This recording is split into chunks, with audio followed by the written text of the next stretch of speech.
On the morning of September 17, 1984, a woman walked into a restaurant in the Dalles, Oregon.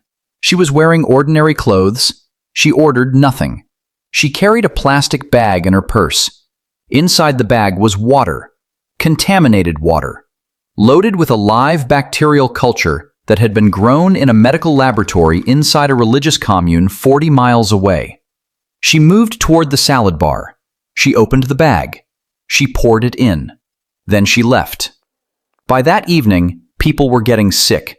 By the end of the month, 751 people had been poisoned in the largest biological attack ever carried out on American soil. The investigation that followed would take over a year, and when investigators finally identified the source, what they found was not a terrorist cell, not a foreign government, not a rogue military operation. It was a religious community in the Oregon desert, led by a man in a Rolls Royce, run by a woman who would serve 2.5 years in prison and then move to Switzerland to run care homes for the elderly. If you like this type of video, don't forget to like and subscribe. Chandra Mohan Jain was born in India in 1931. He taught philosophy at the University of Jabalpur until the late 1960s, when he left his academic career to travel the country as an independent spiritual teacher. He was charismatic. He spoke for hours without notes. He had an ability to make people feel individually seen in a crowd of thousands.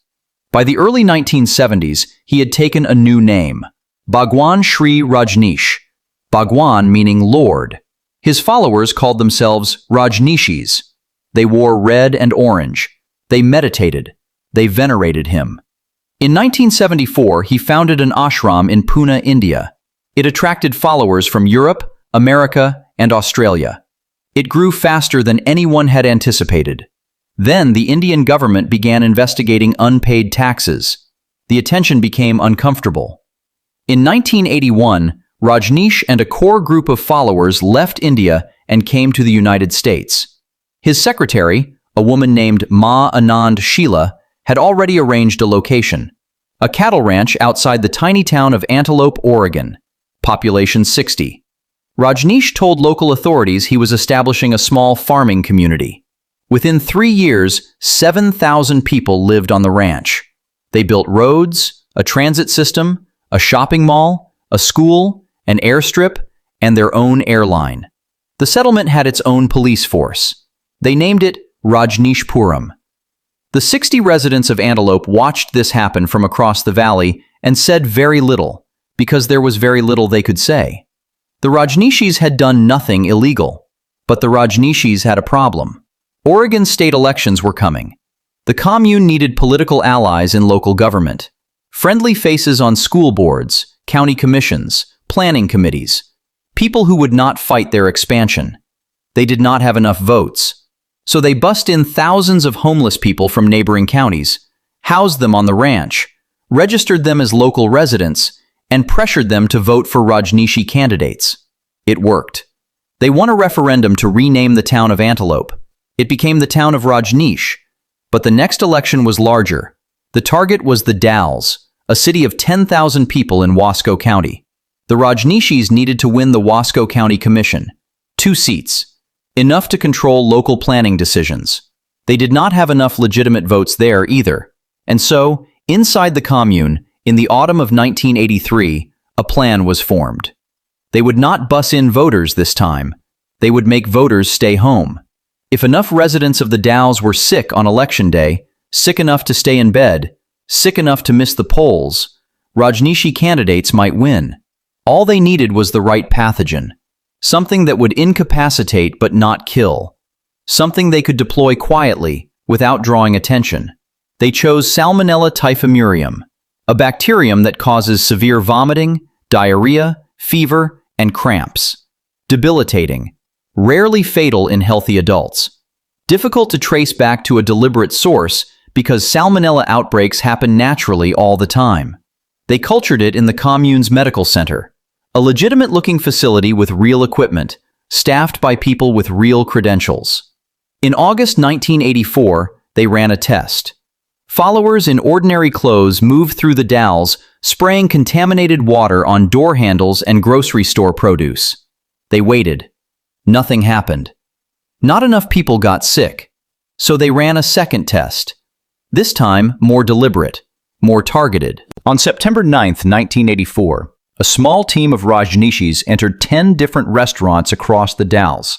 They contaminated salad bars, salad dressings, cold food stations, any surface where bacteria could survive long enough to be consumed. Within hours, the first patients arrived at the emergency room. Within days, the hospitals were approaching capacity. 751 people became ill. 45 were hospitalized. One pregnant woman gave birth days after being infected, her child barely surviving. Elderly residents faced dehydration so severe it threatened their lives. The Oregon State Public Health Laboratory investigated immediately. Their conclusion, after initial testing, was that poor hygiene practices at the 10 restaurants were the most likely cause. A natural outbreak.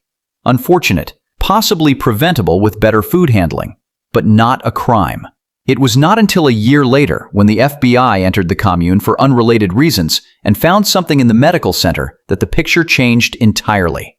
They found the Salmonella, the exact strain, the exact culture, stored in the exact facility where it had been grown and prepared for deployment. The Rajneeshis had kept it.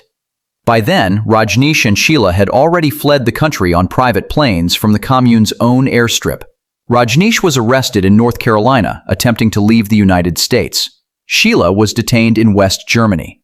What investigators found when they fully searched the commune was not the evidence of a single crime. It was the evidence of an organization that had been operating as a criminal enterprise for years. Sheela had ordered the poisoning of the salad bars. She had also planned to contaminate the Dalles municipal water supply with Salmonella before Election Day. She had ordered the assassination of Rajneesh's personal physician, who she believed was gaining too much influence over the guru. She had ordered the assassination of a United States attorney. She had had the entire commune bugged with hidden microphones and cameras. She had ordered the construction of escape tunnels beneath the compound. She had overseen the stockpiling of automatic weapons. None of the assassinations had been successfully carried out. The water supply plan had not been executed. The salad bar attack had. And 751 people in an Oregon city had spent weeks sick and, in some cases, fighting for their lives because a religious organization needed to win a county election. Sheela was convicted of attempted murder, assault, wiretapping, and the Salmonella poisoning. She was sentenced to 20 years. She served 2.5 in a minimum security facility before being released and deported. She moved to Switzerland. She opened 2 care homes for the elderly. She has given interviews. She has no visible remorse. Rajneesh claimed to know nothing about any of it. He was convicted of immigration fraud, fined, and deported to India. He died there in 1990. His teachings remain in print. His followers number in the tens of thousands globally. His story was turned into a Netflix documentary series watched by millions. The 10 restaurants in the Dalles that were targeted by the attack never fully recovered. Several closed.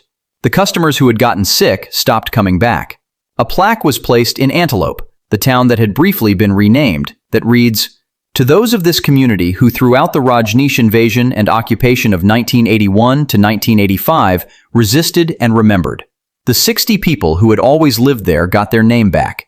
751 people who ate at salad bars on an ordinary September day never fully understood what had happened to them.